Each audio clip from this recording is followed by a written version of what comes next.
You ever do something and realize it's not nearly as bad as you expected it was going to be? For example, maybe it's public speaking and you don't like speaking out in front of crowds, but once you actually get up there and start talking, it's not nearly as scary as you thought it was. When we look at pain and harm, it can be fairly similar in that sometimes our expectations are worse than our actual experiences. But is that true in all of the cases? In this episode, we're actually going to talk about chronic low back pain and expectations of harm and pain.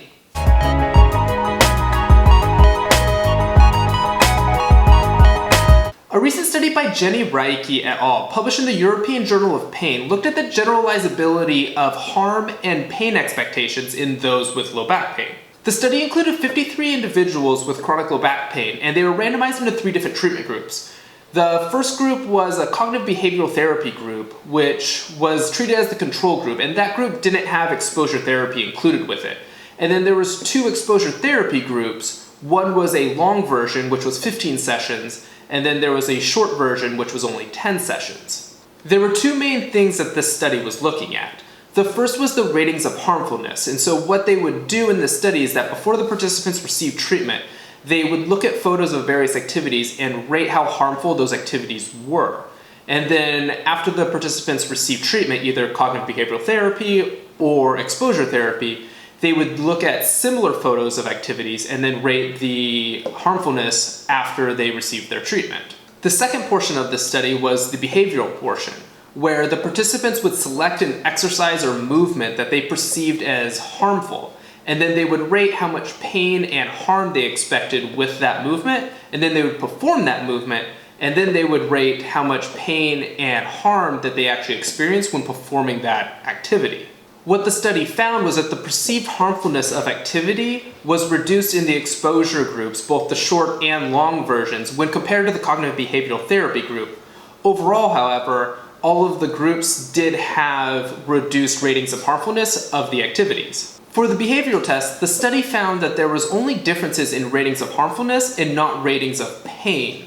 The study found that the ratings of harmfulness were reduced from what the expectation of harmfulness was compared to what they actually experienced during the activity in all of the groups. However, this difference was actually pretty small, and that might actually have to do with that the overall ratings of harmfulness of the activities was pretty low to begin with. From a clinical perspective, the findings of this study are pretty similar to what we see when we look at the treatment approaches of chronic low back pain as a whole. Generally, the effect sizes for various treatments for chronic low back pain produce small to moderate effect sizes, and we don't see a lot of treatment approaches that consistently produce large effect sizes.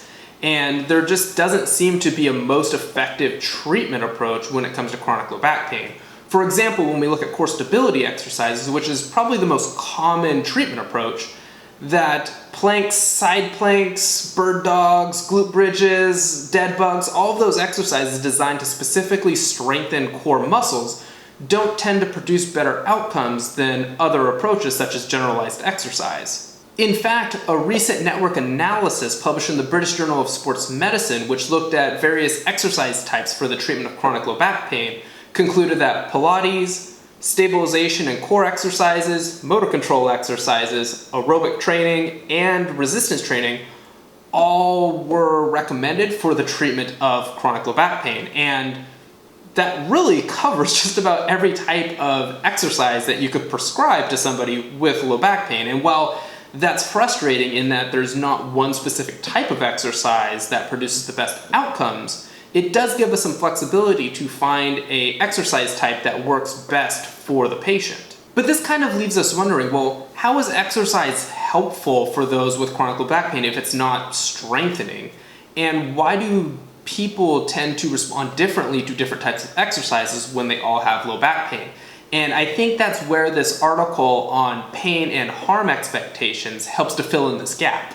And it's important to first address that there is a difference between harm and pain, even though frequently people will clump them in together in that they're the same thing, that if you have pain, that it's associated with some sort of tissue damage or harm that's going on in your body.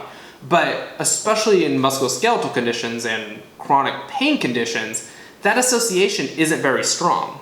And one example that I like to use to help differentiate pain and harm is by pinching. So we can pinch our skin and that will elicit a pain response, but there's generally no tissue damage that's occurring when we're actually pinching. There's a potential for tissue damage or the potential threat of harm if we pinch too long, too hard, or something like that, and we might get some bruising afterwards. But generally, once the pinching is stopped, the pain subsides and there's no evidence of tissue damage. And dissociating pain and harm can be helpful for those in the recovery process with chronic pain, because those experiencing pain, if they associate pain with damage, they're going to avoid movements because they don't want to create further tissue damage and then kind of go down that spiral of pain, tissue damage, pain, tissue damage. And so when we're looking at rehabilitation approaches, we can actually go from, instead of just exercises that are looking at strengthening specific muscles and tissues, to actually what exercises or movements can we do to reduce the perceived threat of harm. And I think this changes how we approach rehab, especially for those with chronic pain. When we look at chronic low back pain, for example, and core stability exercises, the most common cue that we give is to maintain a neutral spine throughout the exercises, and that we should maintain a brace so that we actually don't move the spine at all during any of the movements. And so we train that with a plank or a side plank, and then eventually we start to incorporate bird dogs and dead bugs where we maintain that rigid brace around the spine so that it doesn't move, and then we start to move our extremities around that.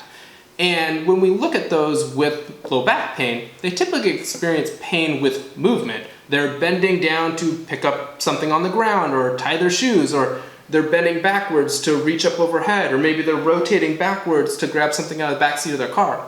That's when they're actually experiencing pain. So the model that we've been using is an avoidance model. Let pain be your guide. If you're experiencing pain with a movement, avoid that movement. And there's obviously times where we actually do want to avoid generating pain, but we also want to expose people to these movements and not make them fearful of these movements, because we don't want to increase their threat of harm with these movements. And so eventually we do need to actually add and expose people to these movements outside of neutral. And this isn't to say that core stability exercises aren't beneficial for those with chronic low back pain. They can be helpful for sure, and the reason is probably because when we look at the exercises, they are typically low load exercises and typically performed on the ground, which can increase the safety of the exercises so that people feel more confident with activating their muscles and moving, and probably has less to do with the actual strengthening aspect of these exercises. But we should also acknowledge that we can use various different types of exercises to reduce the threat of harm with movement. We can walk, we can dance, we can strength train, we can do Pilates, we can do yoga. We have a lot of different options available to us to reduce the harm of movement in those experiencing chronic low back pain. Thank you guys for watching this video on chronic low back pain and exercise. I hope that you found this information useful. If you did, go ahead and give this video a big thumbs up. If you want to see more of my content, hit the subscribe button below. If you want to be notified of future videos, hit the bell icon as well. I'll see you guys in the next video.